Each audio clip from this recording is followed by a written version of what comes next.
conhece alguém revoltado com a vida? Conhece alguém? Conhece alguém que fica o tempo todo revoltado consigo mesmo, revoltado com a situação, revoltado com os parentes, revoltado com a situação financeira, revoltado com a mulher, com o marido, revoltado com o filho, revoltado com a filha, revoltado com o mundo. Ele já acorda reclamando, revoltado com tudo. Ou você se aponta ou você aponta para o outro, né? Eu também conheço muita gente assim. Só que Deus, eu também estava assim, eu estava meio revoltado esses dias. Hoje, de ontem para hoje, me bateu uma revolta no coração, que eu vou confessar para vocês, foi duro. Foi muito duro. Uma revolta por alguns assuntos que aconteceram e por reações de pessoas sobre o que aconteceu. Não vou entrar no assunto, porque não é o nosso tema, não é o que a gente vai pensar nessa noite.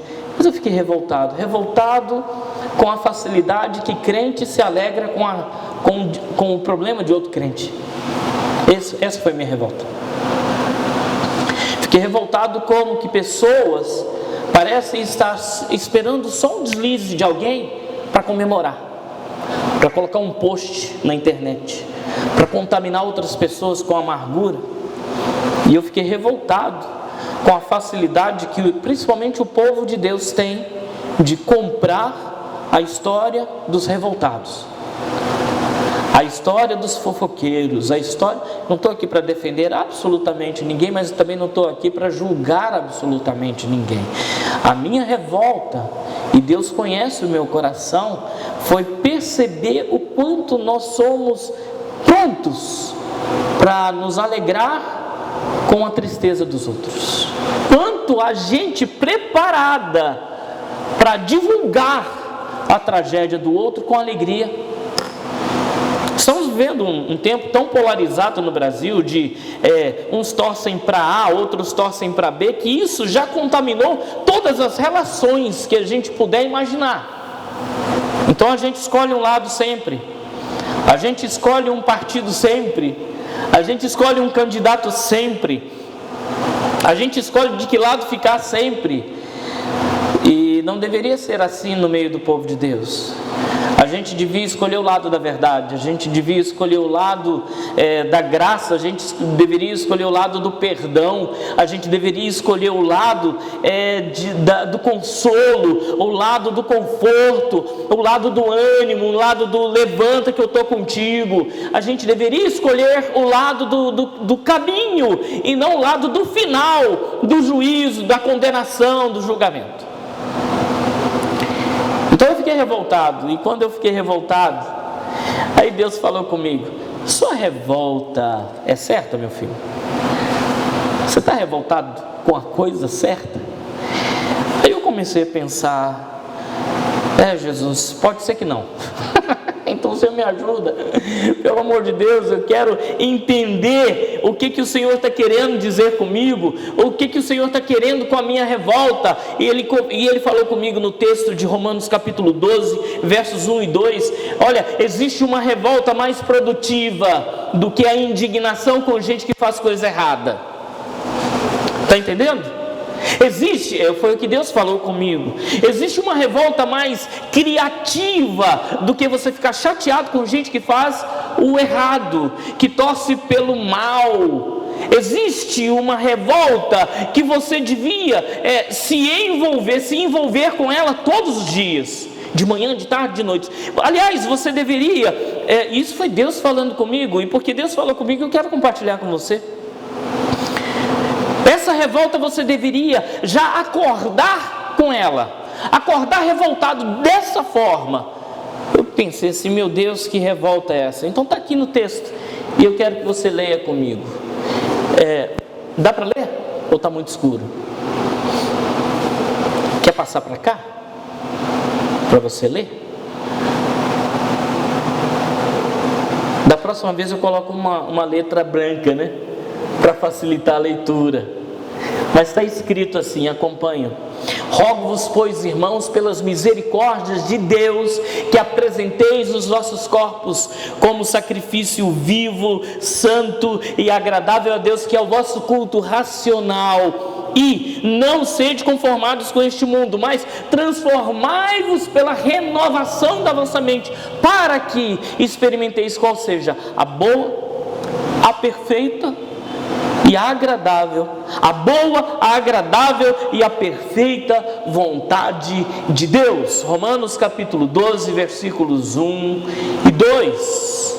Para que experimenteis qual seja a boa, a agradável e a perfeita vontade de Deus. Então, revolte-se com você mesmo. Revolte-se com o nível de entrega que você tem feito ao Senhor.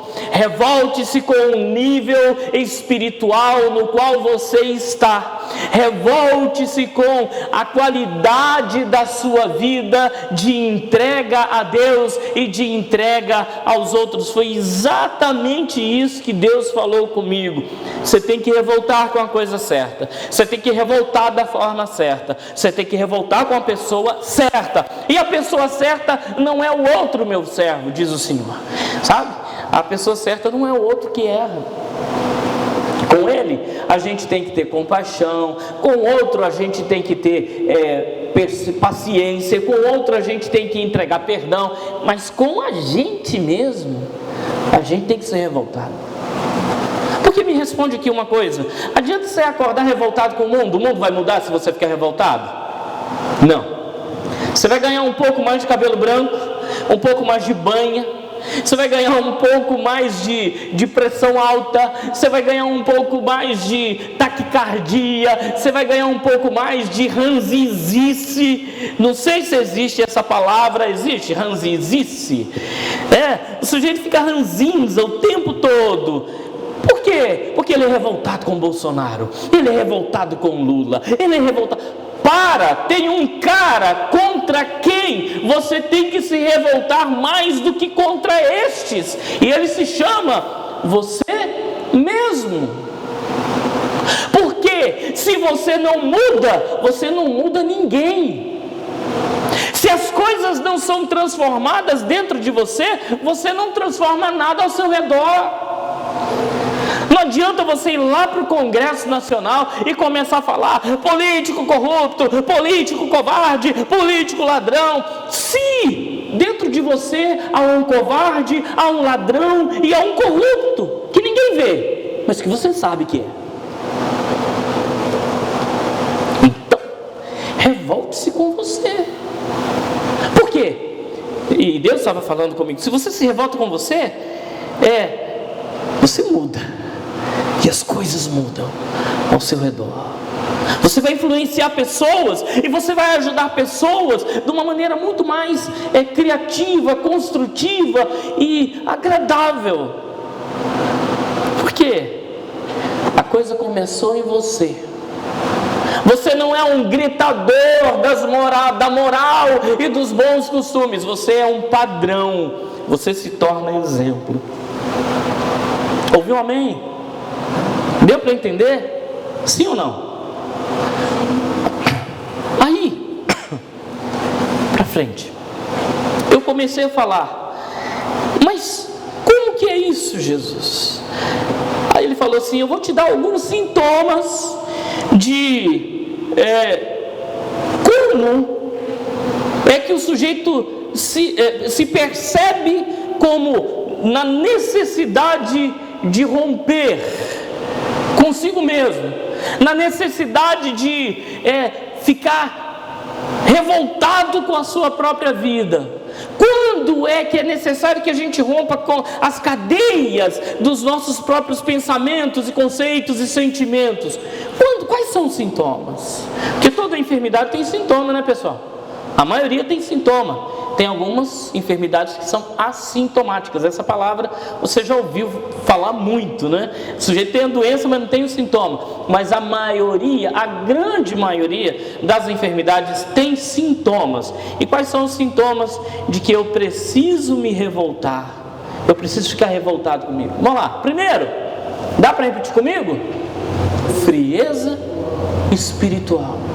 O cara já não tem, a pessoa já não tem mais vontade de ler a Bíblia.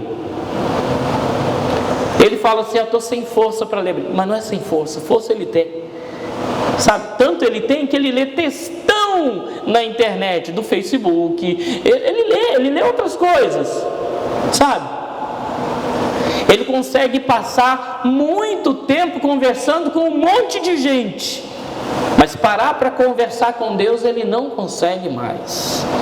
Isso se chama sintomas de frieza espiritual.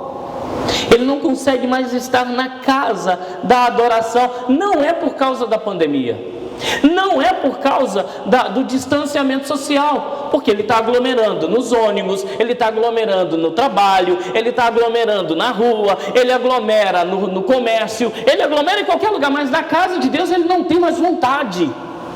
Frieza espiritual. Ele não devolve o dízimo, ele não entrega a sua oferta. Não que ele não tenha dinheiro, porque ele faz investimentos nele. Ele compra um sapatinho novo, ele compra a sua Coca-Cola, ele compra o seu arrozinho, ele compra qualquer coisa. Dinheiro ele tem. Ele já não tem mais o exercício da fidelidade. Frieza espiritual. Ele não consegue mais assistir um programa de televisão que fale de Deus. Não que ele não consiga assistir televisão ou assistir alguma coisa na internet, força para isso ele tem, mas ele não tem paciência para ouvir Deus, para ouvir a palavra, para ouvir um louvor, para, sabe, navegar na adoração. Isso é o que, pessoal? Frieza espiritual. E quando a gente se percebe na frieza espiritual, está na hora de você se revoltar com você mesmo. 2. Insensibilidade. Ele olha para as pessoas como números. Ah, fulano de tal morreu. Ah, mais um. Foi mais um. Ele já não sente mais a dor do outro. Ele já não se coloca mais no lugar do outro. Pessoas pedem ajuda, ele não está nem aí. Está sendo muito difícil ajudar as pessoas nesse tempo tão difícil que nós... Mas a gente sempre arranja uma forma de fazer isso. Verdade ou mentira? A gente sempre arranja uma forma.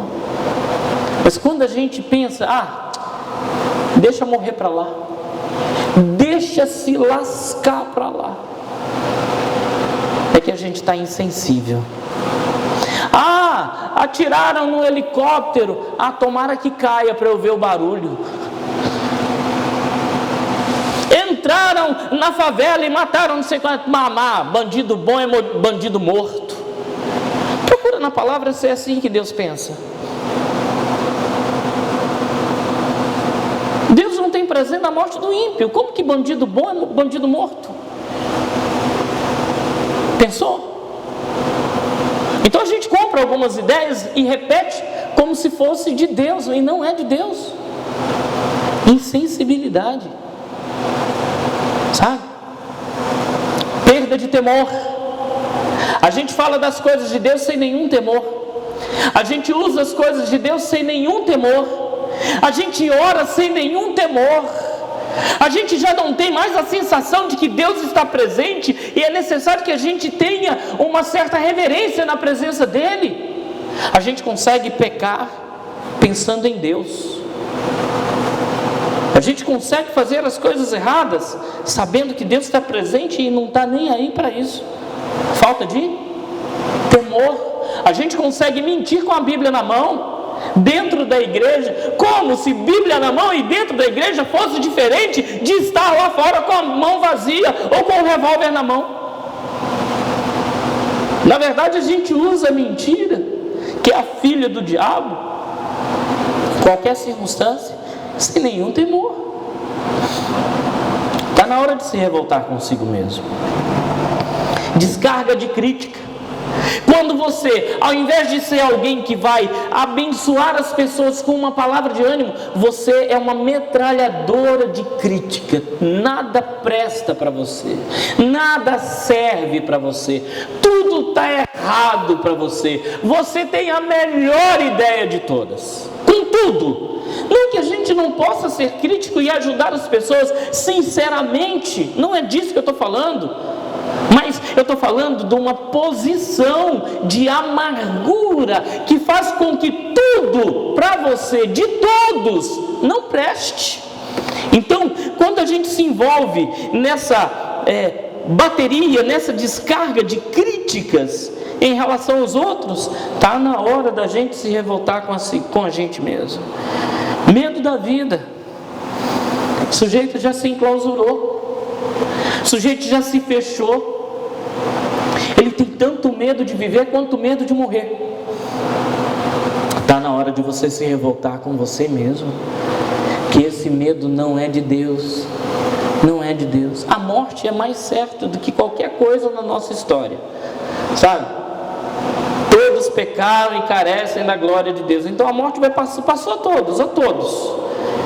Não que a gente tenha que ser insensível, mas a gente tem que viver o nosso melhor hoje. A gente tem que dar o nosso melhor hoje. A gente tem que entregar o nosso melhor hoje. Nós não precisamos e nem podemos ter medo da vida. Da ansiedade, sabe? A gente começa a pensar no amanhã. A gente começa a projetar o futuro. A gente pensa, vai vencer a conta de luz amanhã, eu não tenho dinheiro para pagar. Ou tem gente que é mais requintado nesse pensamento. Ele pensa assim: daqui 15 dias vai vencer a prestação do carro, eu não tenho dinheiro. Você não tem agora. Você pode não ter 5 segundos antes da hora de você ter que pagar, mas o Deus da provisão sempre age na vida dos filhos dele. Sempre.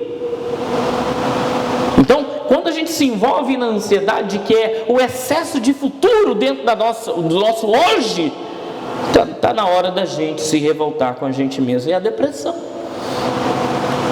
sabe? A síndrome de tartaruga. Sabe qual é a síndrome de tartaruga? Pensa que esconder é a melhor solução. Pensa que não se envolver é a melhor decisão. Então ele se retira de tudo e de todos e de si mesmo e se permite morrer vivo. Isso é alguns sintomas da depressão. Então está na hora da gente se revoltar com a gente mesmo. Então o que a gente faz para a gente se revoltar? Vamos lá. Eu perguntei isso para Jesus e no texto ele me respondeu isso aí: resgate a prioridade. Porque sinceramente eu estava pensando assim: para eu revoltar comigo mesmo, eu tenho que comprar um pano de estopa, né? Me vestir de um pano de saco, colocar cinza na minha cabeça e coisa. Fala, não, Evandro, Vandinho, não é assim. Eu não estou falando sobre coisas externas para você mostrar para as pessoas. Eu estou falando de uma transformação interna. Eu estou falando de algo que vai ter que começar por dentro. Eu estou falando de decisões íntimas suas. E da maior decisão do servo e da serva de Deus, qual é? Resgate a prioridade. Quais são as suas prioridades? Nunca mais se pergunte isso. Se perguntar o que, Evandro? Quais são as suas prioridades? Não existem prioridades. Sim ou não? Numa corrida, tem como 2 corredores chegarem no primeiro lugar? Não. Pode ser milésimos de segundos, um antes do outro. Raridade você vai zerar o cronômetro de um para o outro, né? Mas a glória só vai para um. Só um ganha. Na corrida ao seu coração, quem é que está ganhando? É o seu desejo? É o seu jeito de lidar com as coisas? É a sua ansiedade? Ou é a vontade de Deus que é boa, perfeita e agradável? Então, resgate a prioridade. Ele fala assim, para quê? Qual é a prioridade? Experimentar a boa, a agradável e a perfeita vontade de Deus. Sabe, Fabrícia, em parte você gerou essa mensagem no meu coração. Fabrícia me mandou uma mensagem, você me permite falar disso, Fabrícia? Mandou uma mensagem esses dias falando assim: pastor, eu preciso que o Senhor ore, porque eu preciso ouvir a voz de Deus. Aquilo me alegrou tanto, Fabrícia. Me alegrou tanto que alguém se envolva com a necessidade de ouvir o necessário para viver, que é a voz de Deus. Sabe? Às vezes a gente quer ouvir uma voz amiga, às vezes a gente quer ver uma figura amiga, mas a prioridade é ouvir a voz de Deus, ter a direção do céu, ser guiado pelo Espírito Santo. Essa é a prioridade. Por quê? A minha vontade de longe nunca vai chegar a ser boa, agradável e perfeita, mas a vontade de Deus, guarda isso, sempre será boa, agradável e perfeita. Então por que a gente fica batendo cabeça pensando se a nossa decisão é boa ou ruim? Faz igual a Fabrícia, mete o joelho no chão, busca a vontade de Deus, busca ouvir a voz do Senhor, e eu tenho certeza, não é a voz do homem que a gente vai ouvir, não é a voz do pastor, não é a voz da filha do pastor, não é a voz da mulher do pastor, é a voz do Espírito Santo de Deus. Quem se ajoelha se coloca na posição mais eficiente para lutar, para romper. Resgate a prioridade. Qual é a nossa prioridade, gente? Experimentar a vontade de Deus, experimentar a experiência da paz.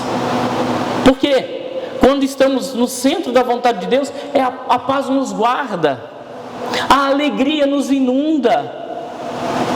Não que não teremos problemas, não é isso, mas teremos a certeza plena de que Deus estará com a gente. Só que eu fui mais além com Deus e perguntei assim: meu Deus, fala para mim o seguinte, me ensina um passo a passo para eu romper. Falei: então tá, vamos lá, está aqui no texto, vamos lá. Primeiro passo, Paulo começa com um senso de urgência tão grande que ele fala: olha, pelo amor que você tem a você, a Deus, ao Espírito Santo, pelo amor que você tem ao mais sagrado da sua história, pelo amor e pelo desejo que você tem de ter a experiência mais gostosa e abençoada do mundo, entenda que é uma urgência muito mais urgente do que respirar. Paulo estava chamando a atenção da igreja em Roma, dizendo: olha, o que eu vou falar para vocês é tão urgente que eu vou rogar pelas misericórdias de Deus. É urgente. Quem acorda revoltado com o mundo tem que ter urgência em se ajoelhar e esperar ouvir a voz de Deus, porque a sua pressa não vai mudar nada, a sua raiva não vai mudar nada, a sua indignação não vai mudar nada, a ira do homem não produz a justiça de Deus. Entenda a urgência que é. Se você continuar um tempinho mais do jeito que você está, sem romper com você mesmo, sem romper com o seu acariciar ao pecado, sem romper com o seu acariciar a falta de temor com Deus, sabe onde você vai parar? Num lugar muito ruim, principalmente em não experimentar a vontade de Deus. Mas seja integral. Ele fala assim: rogo-vos, pois, pelas misericórdias de Deus, que apresenteis os vossos corpos como sacrifício vivo, santo e agradável a Deus, que é o vosso culto racional. Ele fala de corpo, ele fala de alma, ele fala de espírito, mas ele fala de uma entrega total. Total. Tem gente que está na igreja só de corpo presente. Sim ou não? Tem gente que ouve mensagem só como se estivesse ouvindo uma sofrência, sabe? Não coloca atenção no que está ouvindo, só quer chorar com a melodia. Para, gente. Seu revoltadinho, então revolta com você. Revolta com você. E no passo a passo entenda que é urgente esse movimento, mas entenda que você tem que ser integral. É corpo, alma e espírito. Eu nunca esqueço do filho do Ivan Leão. Hoje ele deve estar com o quê? Uns 20 e tantos anos, né, de idade. Do pastor Ivan Leão. Eu estava em Cascavel, no Paraná. Eu fui pregar numa igreja lá enquanto eu era seminarista. E lá no Paraná, na casa do pastor Ivan Leão, o filhinho dele estava em pé na cadeira, em cima da cadeira, enquanto a gente estava tomando café. E o pastor Ivan virou para ele e falou assim: filho, senta na cadeira. Falou: não vou sentar. E eu achei assim: que isso? Olha o menino desafiando o paizão. Eu fiquei calado, não dei onda, não dei corda para o menino. Aí o pai dele ficou mais incisivo, falou: filho, senta na cadeira. Cadeira não é lugar de ficar em pé. Não, papai, eu vou ficar em pé. Eu vou tomar café em pé. Aí eu pensei assim: gente, o que eu faço? Eu saio e não vejo o espancamento, ou eu fico para proteger o menino? Mas eu fiquei. O pai se levantou com toda a paciência, com toda a calma, pegou os dois bracinhos dele, levantou e sentou ele na cadeira. E forçou ele na cadeira. Aí ele, com lágrimas nos olhos, eu não esqueço disso, com lágrimas nos olhos, menininho, novinho, falou assim: papai, eu posso estar sentado do meu corpinho, mas eu estou levantado espiritualmente. Espiritualmente ele estava de pé. De onde que ele tirou isso? Não teve quem não tivesse rido, quem não se colocasse a rir por causa dessa situação. A gente precisa ser integral, a gente precisa estar inteiro, sabe, não só fisicamente nas coisas de Deus. Tem gente que fala assim: eu não vou na igreja não, vou mandar meu dízimo. Seu dízimo não faz nada para você, porque dinheiro não é o que Deus quer. Eu vou, mas eu vou ficar pensando em outras coisas. É melhor que você venha e fique pensando em outras coisas do que você fique em casa não pensando em Deus. Estamos combinados? Porque de alguma forma Deus vai falar com você, mas Deus só usa inteiro quem se entrega inteiro. A pergunta que eu te faço é: o quanto você é de Deus? Entenda, eu não te perguntei se você é de Deus, mas eu te perguntei o quanto você é de Deus. O quanto as suas coisas pertencem a Deus, o quanto o seu coração pertence a Deus, o quanto o seu corpo pertence a Deus, o quanto as suas emoções pertencem a Deus. Eu vou para a igreja, mas aqui dentro só eu sei o que... Olha, peraí, então é você que está cuidando aí dentro? Para, velho. Entrega a chave do seu coraçãozinho para Deus também. Você acha que ele é especialista só do corpo? Lá dentro ele não pode mudar? Foi Ele quem te fez. Mas ele fala também assim: esteja consciente, este é o vosso culto racional. Eu sei que eu estou aqui, e eu sei que eu estou para um propósito, eu sei que eu estou aqui experimentar a vontade de Deus, eu sei que eu estou aqui para caminhar na graça, eu sei que estou aqui para lutar contra os meus pecados, eu sei que estou aqui para aprender a ter as armas espirituais, eu sei em quem tenho crido, estou bem certo que Ele é poderoso para guardar o meu tesouro até o dia final. Isso é estar consciente. Mas Ele também fala assim, Ele falou comigo: escolha o alvo certo da sua revolta. Isso foi uma virada de chave para mim, hoje, que eu estava ouvindo a Deus falar. Ele fala assim: rogo-vos, pois, pelas misericórdias de Deus, que apresenteis os vossos corpos como sacrifício vivo, santo e agradável a Deus, que é o vosso culto racional. Aí ele continua: e não vos amoldeis, não vos conformeis, não entrem na forma deste século. O problema não é o século que pensa contra Deus, o problema não é a internet que é podre, a política que é corrupta, o problema é quem se acomoda nessa forma. Está entendendo? Sim ou não? Porque, gente, a internet é podre, eu não entro na internet porque a internet é podre. Gente, na internet tem coisa santa, tem coisa boa. Ah não, eu vi lá um monte de site pornográfico. Tem na televisão também, tem na rua também, mas só entra quem quer. Sim ou não? Só entra quem quer. Então o problema na internet sou eu. O problema sou eu. Eu tenho que me revoltar comigo.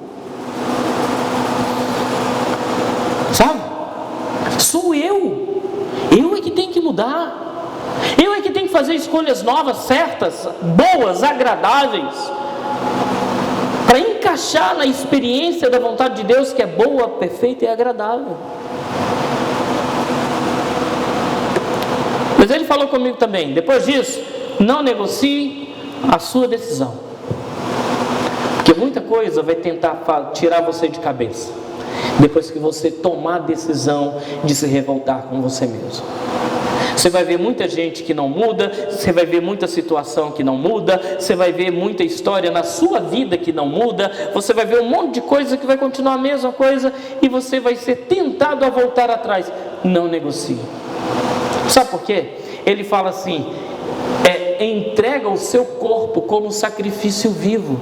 Você acha que um animal que era apresentado como sacrifício no tabernáculo voltava para a casa dele para contar a experiência dele? Sabe, aquela ovelhinha bonitinha, sem mancha, que foi escolhida pelo sacerdote para ser levado lá no tabernáculo, para ser esfolado, para ser morto, para ser esquartejado, para receber fogo sobre ele, para derramar sangue. Você acha que ele voltava para casa para contar a história? Não! Ele era oferecido todo ali. É para isso que ele veio. Então não negocie a sua decisão de se revoltar com você mesmo, porque é a melhor decisão da sua vida. E por último, ele falou comigo, nesse passo a passo: permita a influência de Jesus. Aí eu errei e ficou até bonitinho. Permita a influência. Para você entender que é isso mesmo. Não vos conformeis com este século, mas transformai-vos pela renovação da vossa mente. E aqui deixa eu só te dar um detalhe: Jesus está em você, não está? Sim ou não?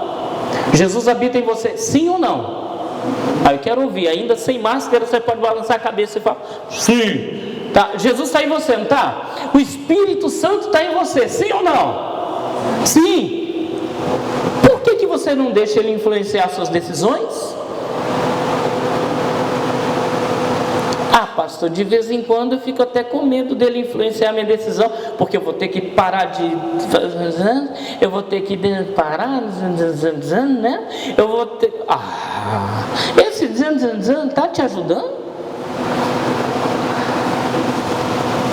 Está trazendo resultado bom na sua vida? Está te enchendo o coração de paz? Não? Então, ser influenciado pelo Espírito Santo vai ser melhor do que ser guiado pela sua cabeça ou pela cabeça dos outros, o que é um tanto pior.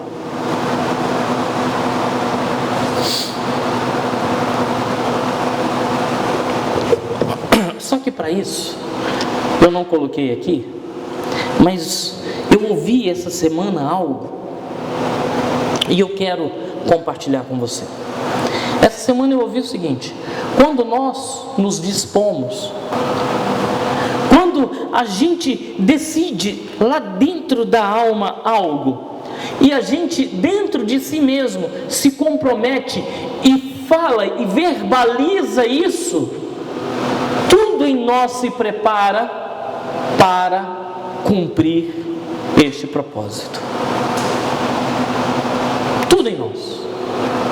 Então vamos lá. Eu vou só recapitular para você entender. Você crê que é urgente romper com você mesmo? Sim ou não? Você crê que é necessário se revoltar contra você mesmo? Sim? Você acha que o Espírito Santo está disposto a te ajudar a caminhar nessa direção? Você acha que Deus tem interesse em que você saia do nível que você está espiritual e alcance um novo nível espiritual na sua vida? Sim? Ok. Então, você precisa se comprometer com isso. Para quê? Para isso aqui.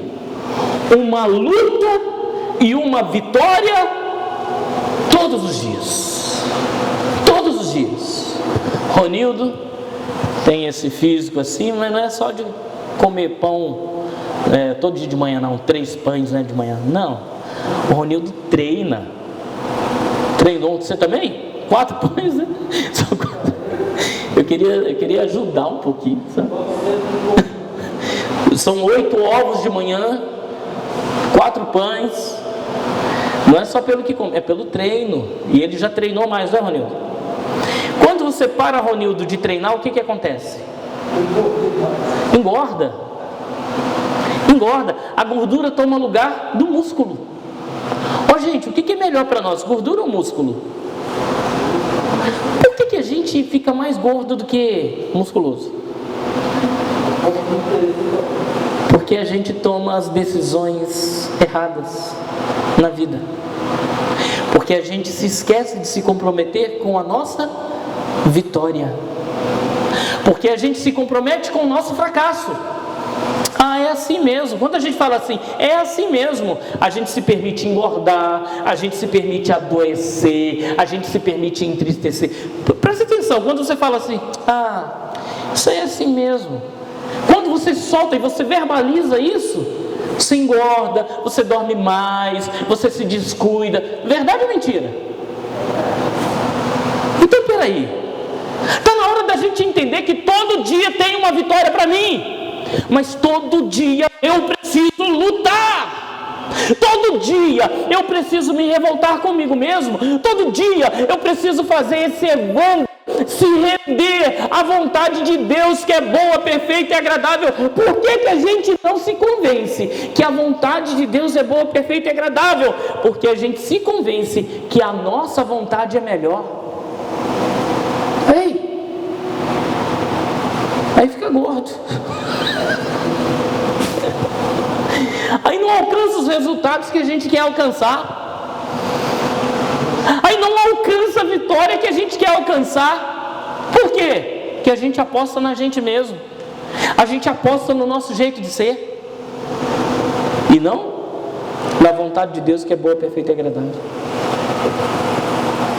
Tem uma luta todos os dias com um gigante chamado eu mesmo.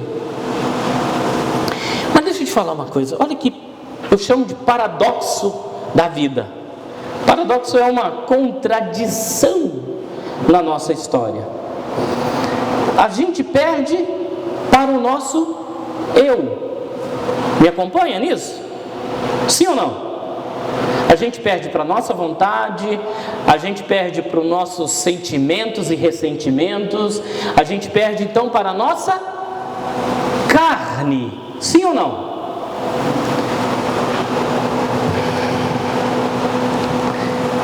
time jogou hoje? Jogou, ganhou? Ganhou. Seu time ganhou, amor? Não. Quando seu time joga com um time mais forte e ganha, qual é a sua sensação? Como é que a gente não pode ficar, hein? Mas quando seu time joga com um time fraco, ouve essa. Quando seu time joga com um time fraco, muito fraco, fraco de maré, sabe aquele fraco de a gente olhar e falar, tadinho. Não sei com que confiança esse time entra em jogo, não é? Estou falando para os cruzeirenses. Eu não sei com que confiança que esse time entra em campo, não é? E o seu time, que era o privilegiado, o seu time que era o top, perde do time ruinzinho. Qual é a sua sensação? Esse técnico não presta, esse goleiro não presta, esse atacante devia estar no time adversário, esse campo é ruim, a bola estava murcha, eu não vou mais torcer para isso, que não sei o que, o juiz roubou. Não é assim? A gente não admite perder para time ruim. Me acompanha aqui, deixa eu te falar. A gente não admite que o nosso time perca para time ruim.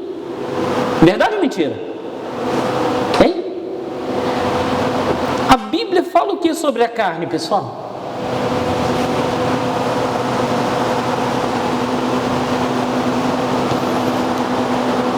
Hein? A carne é extremamente forte, ninguém pode vencê-la. A carne é um sistema de pensamentos, de coisas, de sentimentos e de uma estrutura de filosofias e de vontades, sabe? Inquebrável. A carne é extremamente poderosa. A carne, é isso que a Bíblia fala sobre a carne? Não! O que a Bíblia fala sobre a carne? Oi? Fraca. A palavra que é usada para fraca não vale nada, não tem força, desprezível, meleca. Eu chamo de meleca. A carne é algo que não tem nenhum valor, nenhuma força, nenhum vigor, e a gente perde para ela. Vai empatar com quem? Responde. Mas por que a gente perde para a carne? Porque a gente não se revolta com a carne. A carne e o espírito, diz a palavra de Deus, são contrários entre si, por isso que eles lutam. E por que a carne sempre ganha do espírito? Se o espírito é quem está sempre pronto e a carne é fraca, por quê? Porque a gente escolhe lutar no time perdedor. Simples assim. Mas hoje é o seu dia de partir para o time vencedor. Em algum momento você ouviu aqui dizer que lutar no time dos vencedores seria fácil? Você ouviu isso? Não.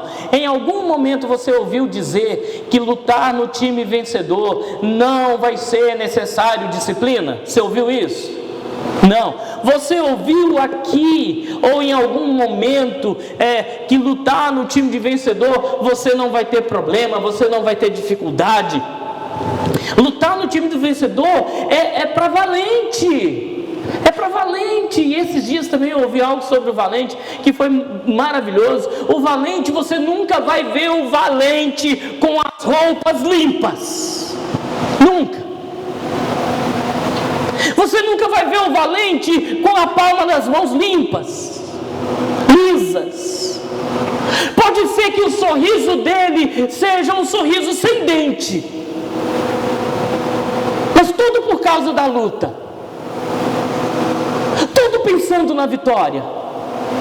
Você vai ver o valente descabelado, vai ver o valente com as roupas rasgadas, mas vai ver o valente vencendo. Aí você começa a pensar que o mundo não privilegia os valentes, o mundo privilegia os descansados.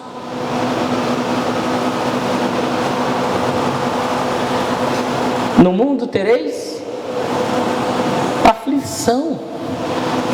Qual é a cara de alguém aflito, irmão? Qual é o aspecto de alguém aflito?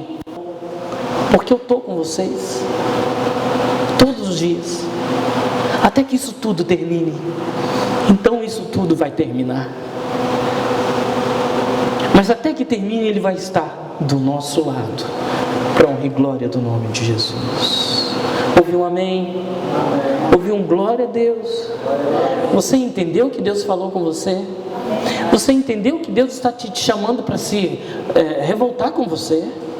Você entendeu que de alguma forma você estava revoltado com a pessoa errada, com as situações erradas? E você hoje se comprometeu em se entregar completamente. Você entendeu que é urgente e você vai lutar como um valente em nome de Jesus todos os dias? Sim ou não? Então vamos ficar em pé e a gente vai orar para selar essa decisão e Deus nos fortalecer.